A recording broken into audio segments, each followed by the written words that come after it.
Ladies and gentlemen, fellas, welcome into the first week of the NFL season. We've been making some content so far, but this is going to be the betting video. And now I'm not going to be going through every single game and giving you a side on all that. And if you want that, I'm sure it's out there somewhere. I'm just going to be talking about the bets that I have placed up until this point in the week. Ideally, I do not take any bets as it comes in Sunday morning or Saturday outside of player props. Player props, there's still value all across the board, especially while injuries are going out.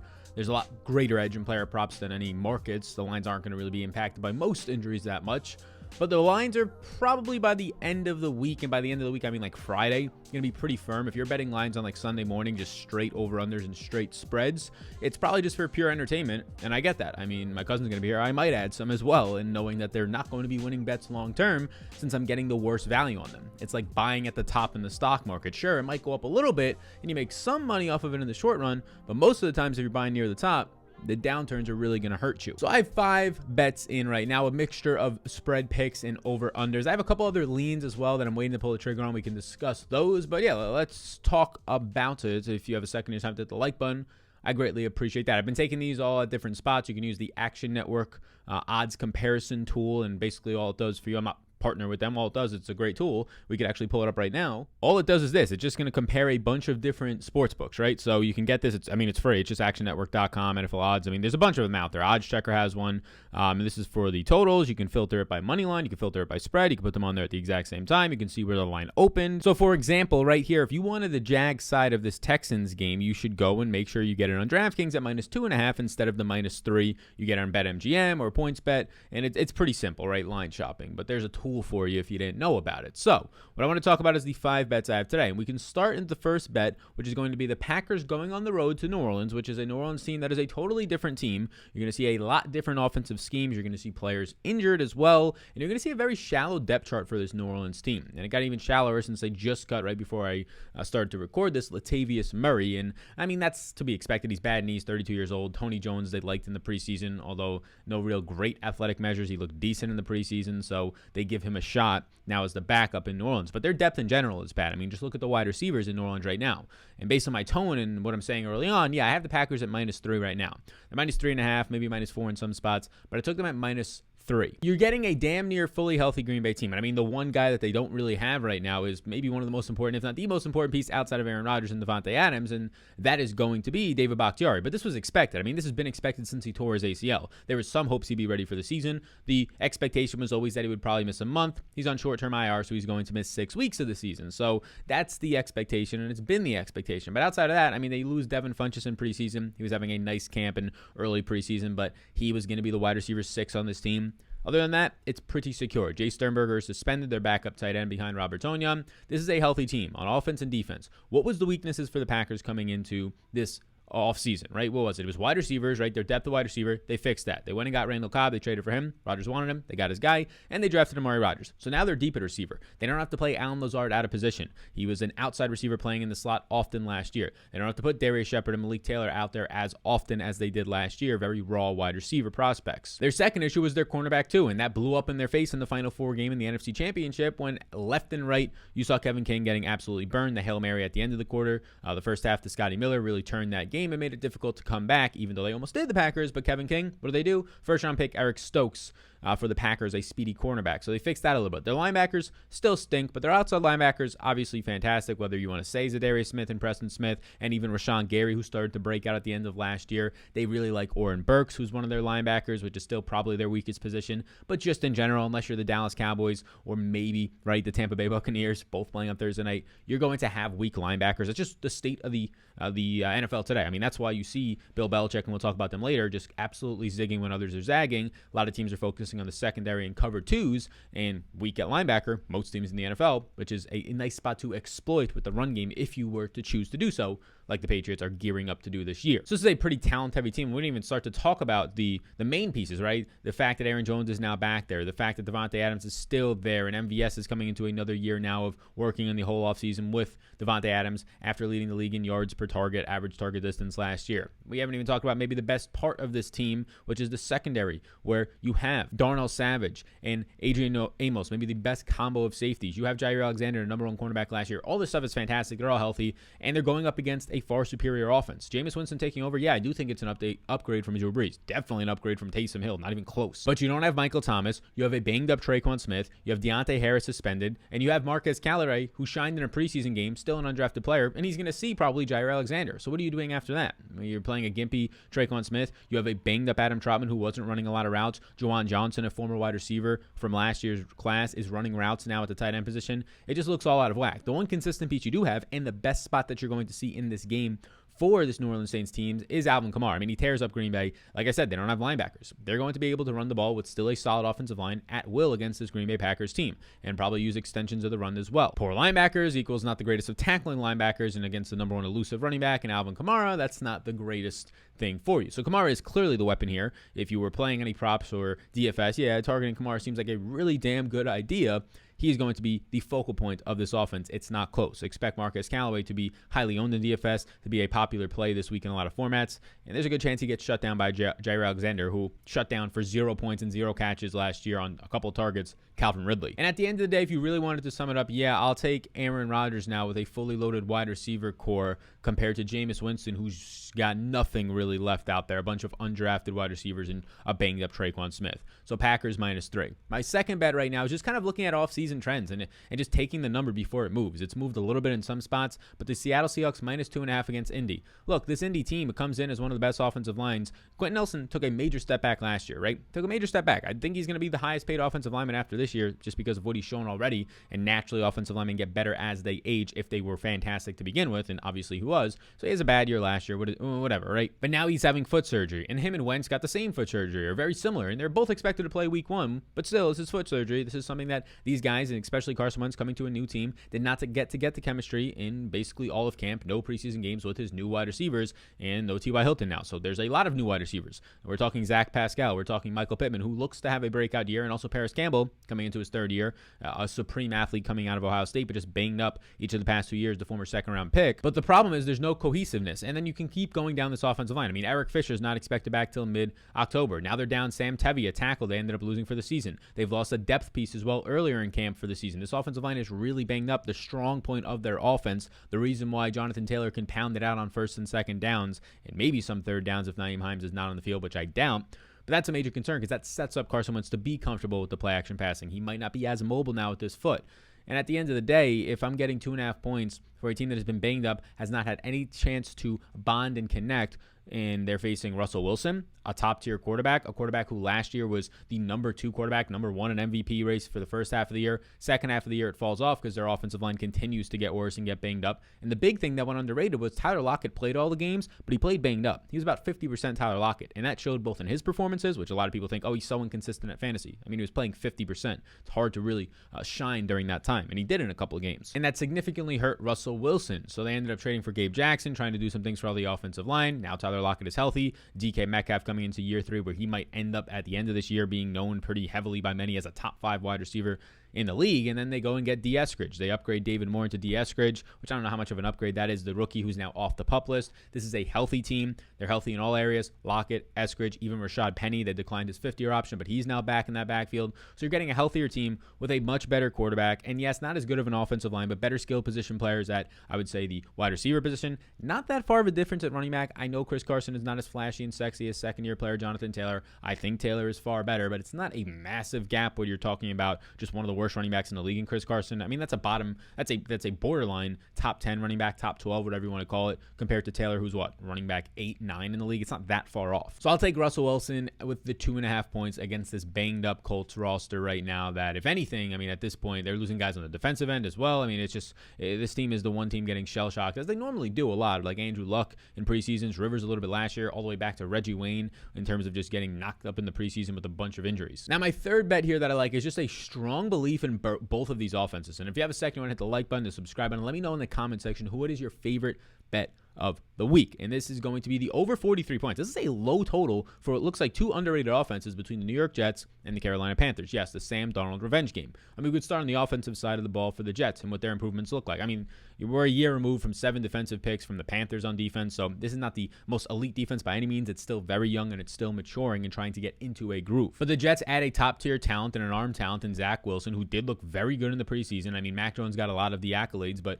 in limited times, we saw some impressive throws and very great play from Zach Wilson. He gets his alpha, right? Corey Davis on the outside, who looked good as well in the preseason. He gets Elijah Moore, this fantastic weapon who's not just a gadget guy. He's going to go on the outside. He's going to go in the slot. He's going to play potentially every snap for the first couple of weeks, especially Crowder, who's questionable for this game if he misses. But if not, you have a consistent piece there in Crowder. Some chemistry with Tyler Kroft, the new tight end, in the preseason. And then whatever you get out of the second wide receiver on the outside, whether it's Denzel Mims, whether it's Keelan Cole, is just a bonus at that point from all the other weapons you have. A backfield of 3 to 4 running backs who are going to be rotated in. I'm completely fine with that because they all have different skill sets. You have Tevin Coleman, the straight line runner. You have Michael Carter, who can catch some passes as a rookie. You have also Ty Johnson, who I think is underrated back there, who can do it all kind of running back. So this is a very strong offense. It's now much more well coached, bringing in just different pieces in terms of the certain offensive pieces. Obviously, you have the new offensive coordinator, Mike LaFleur, coming over from the Shanahan tree, which has always been fantastic. Matt LaFleur did that as well, following Shanahan from Atlanta, San Francisco pieces. He goes to Tennessee, right? He's all over the place, and then he looks fantastic in terms of his creativity. Creativity on this Jets line in terms of more motions, in terms of just more play action passing. It's only going to mean more efficient offenses and more scoring. And it likely means less running, which means less of the clock bleeding. And then you see Joe Brady, who looked good as an offensive coordinator last year coming out of LSU, and now he just gets an even better offense. I mean, Terrace Marshall for Curtis Samuel, you can say they're totally different skill sets. I think it helps him. I think in the red zone, it definitely helps him. He now actually is going to have, at least to start the year, a healthy Christian McCaffrey and hopefully a full season of Christian McCaffrey. He gets an upgrade at tight end with Dan Arnold coming. I mean, this is going to be a good team, and an upgraded quarterback. Oh, yeah, but Sam Darnold. So you get Sam Darnold, Dan Arnold, these guys. But Sam Darnold being there, yeah, I think that this is going to be a lot of great things. He actually has a strong coach. And if you're just going to laugh at Sam Darnold and say, oh, he's so bad, he ranked pretty poorly in a lot of stats last year. I completely agree with that. But so did Ryan Tannehill when he was under Adam Gase, and then he ends up leaving and goes to really good coaching and quality coaching. I'm not going to say it's just Adam Gase. I know that narrative's out there, and it's probably partially true, but it's just a difference between bad coaching and good coaching. It doesn't have to be this one single guy, but it's bad coaching going over to good coaching, which is now where you see Sam Darnold with Joe Brady and this Carolina Panthers team, and Matt Rule, and just in general, this team that is going to be much more, I would say, progressive in terms of just what they're doing with analytics, in terms of what they're doing with efficiency on offense and defense, right? But on the offensive side with lots of motions you saw last year. Expect a lot of that for DJ Moore, some of that for Robbie Anderson, McCaffrey to be used all over the field. And oh yeah, also expect a lot of passing compared to running. And that helps when Christian McCaffrey is basically one of the most elite wide receivers in the league out of the backfield, right? It's like him and Alvin Kamara, Aaron Jones, these types of guys. And then just some quick things I'll add is the offensive line is revamped for the Jets. It's not that great for Carolina, which is a concern for Darnold. He's never really had one. He leaves the Jets and now they have a revamped line, right? They get Vera Tucker. They have a second year now, Mekhi Becton, a top 10 pick or number 11 pick last year. And now you're also looking at Morgan Moses, a top 25 player on somewhat limited snaps last year with the Washington football team. It graded out top 25 overall lineman by PFF. He now joins this team. So they have a decent amount of players on this offensive line now. So I'll take the over 43. I thought it was going to be 48, to be completely honest with you. Might get close to that. I would say this probably closes at like 46.5, and is, in my opinion, this was a really low line, maybe even 47. Don't think it gets to 48, but I'll take the over right there. So now we have two more bets left. And if you're not familiar with a company called PrizePicks, they've been a sponsor of mine now for about a year or so. We're going to be pushing them heavy during this time of the year because they're a great partner. It's just over under on player props, but also fantasy points. So you can take the over, you can take the under. But the nice thing is when you start to pair them together like a traditional parlay, which is not the greatest, obviously it's a lot of fun if you're hanging out with friends, but if you're trying to actually win money, not the greatest, right, in terms of long-term profiting and hitting a lot of them. But they have a thing called a flex play, which say you take 4 guys, right, or 5 guys. You take 5 guys, you have 5 different props, over on this, under on these receiving yards. You just have to hit 3 to profit. You just have to hit 3. Right? 4, you profit a decent amount. 5, you hit a bunch. So that's pretty damn good. Pretty damn good odds to have to do that. And there's a lot of soft lines in the player prop markets. I'll have a player prop video, a portion of that going out this weekend. But we're talking about props in a lot of my videos. So check it out. It's linked down below. And the big thing is if you use the code SAL, you get a free bet up to $100 since the NFL season is starting. They're trying to push these bets. So we're going to be talking about all season longs and the live streams for the Thursday night game. We'll talk about it. Obviously, the live stream as well on Sunday that will be live for about an hour to an hour and a half. You can check that out down below. Use the code SAL. You get the free bet up to $100. Rooskies. I mean, look, these sites, all these companies, whether it's sportsbooks, whether it's prop sites like PrizePicks, they're pushing the best potential promotions because they want to acquire you as a customer. Whether you want to stay long-term or not is completely up to you, but you might as well just take the handouts that they're giving you, right? If you go into the grocery stores and they're saying, hey, we want to acquire you for a customer, we'll give you free $100 to shop with, You'd be crazy not to take that. That's what's happening right now. Go ahead and take this free bet up to $100 using the code SAL down below. My fourth bet is another confidence, maybe not as much because the number is 47, the over-under in this game. So maybe not as much as that Carolina Jets game that was at 43 because that number is just a lot more appealing.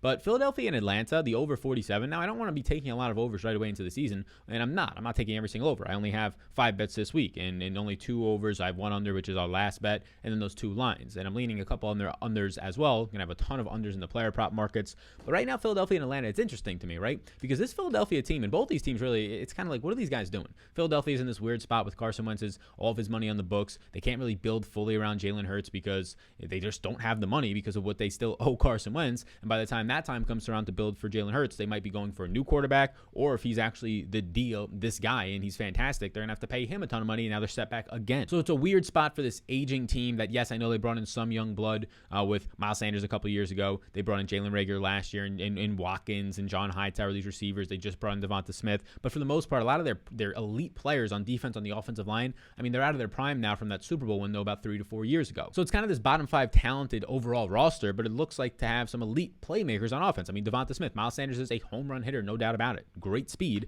Obviously, Jalen Hurts. Reagor, if he still has something after being hurt early on last year, coming out of TCU. Quez Watkins flash. So they have these playmakers. The tight ends are there, and they'll have a nice matchup against this defense of Atlanta. That is improving, especially the linebacker core. You still have Deion Jones out there. We'll see how long these guys will actually remain healthy this year as they're sort of in the peak of their careers. But the big question mark for me is, what does Hurts in this offense look like? But I'm willing to take the risk in week 1 against a team that historically is going to have a good offense and throw the ball a lot in Atlanta, and we expect that again. Matt Ryan led the league in pass attempts last year. Yeah, they lose Julio, but they draft Kyle Pitts, which was a ridiculous pick. I don't know why you're not taking a quarterback there. In 1 to 2 years, Matt Ryan is going to be off this team, and you're going to be looking for a quarterback, and there's not going to be anywhere near as good of the quarterbacks that just came out last year, at least with the pick that you had, and you go tight end, the last position possible to move the needle. Not offensive line, not even receiver, which would have been early there, like Jamar Chase's and Jalen Waddle's, just way too early with how deep the receiver class was. Literally the only worst position they could have taken. It maybe wouldn't have even been worse, but like taking Najee Harris that high, that obviously would have been worse, but that's basically what this was. Like taking Kyle Pitts that high, I don't care how good he's going to be, it doesn't move the needle for your offense. It just does not. But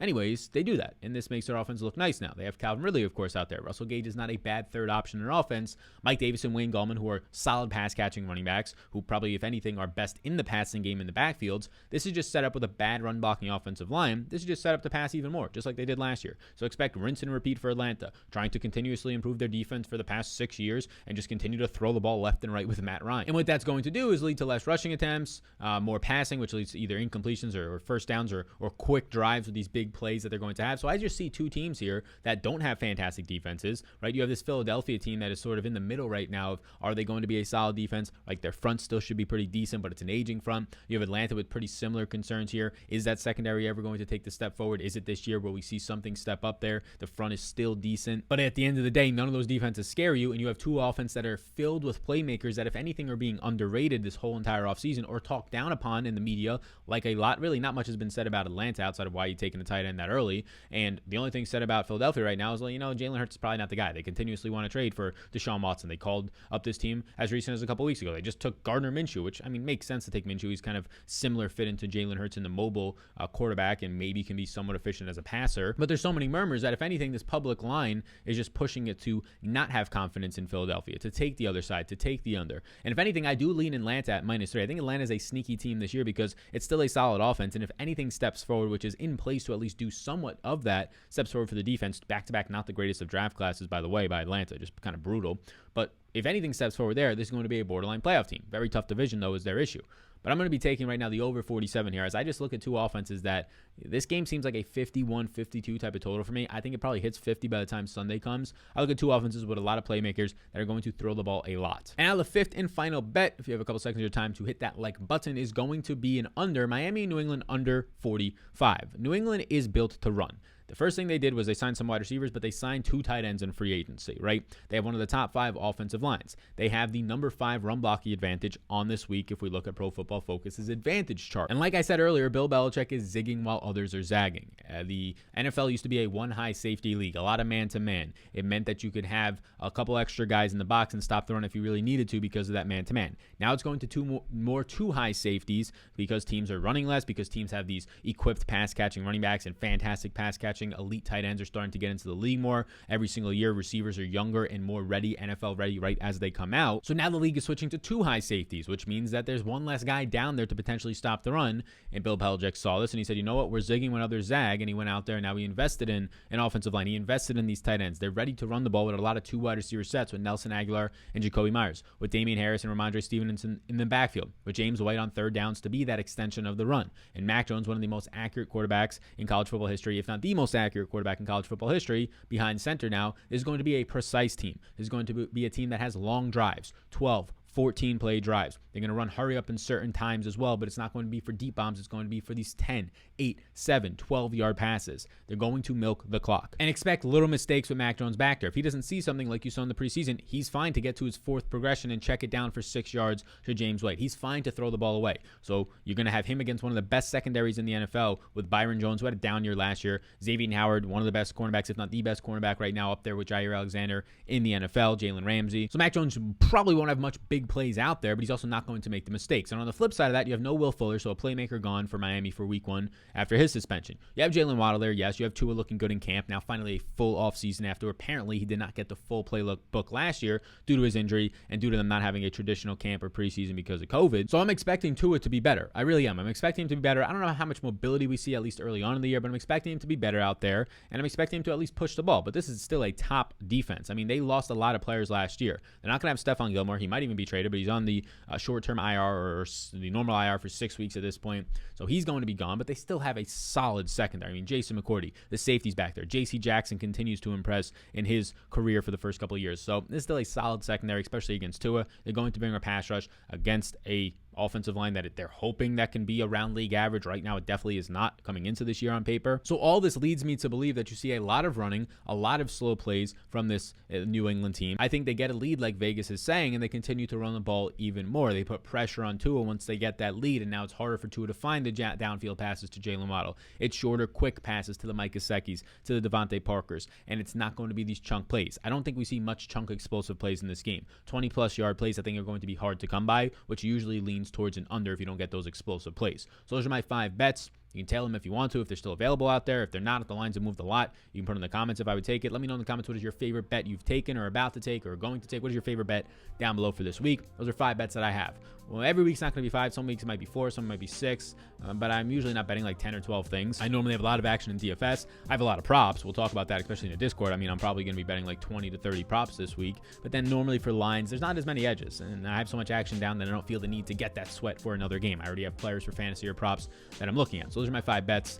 Be sure to check out PrizePicks, the free bet up to $100 limited time offer with the season starting. Just take their free money. Use the code SAL link down below. Thanks for tuning in. I'll see you all in the next one. Tune in for the rest of the content this week. Enjoy the rest of your day.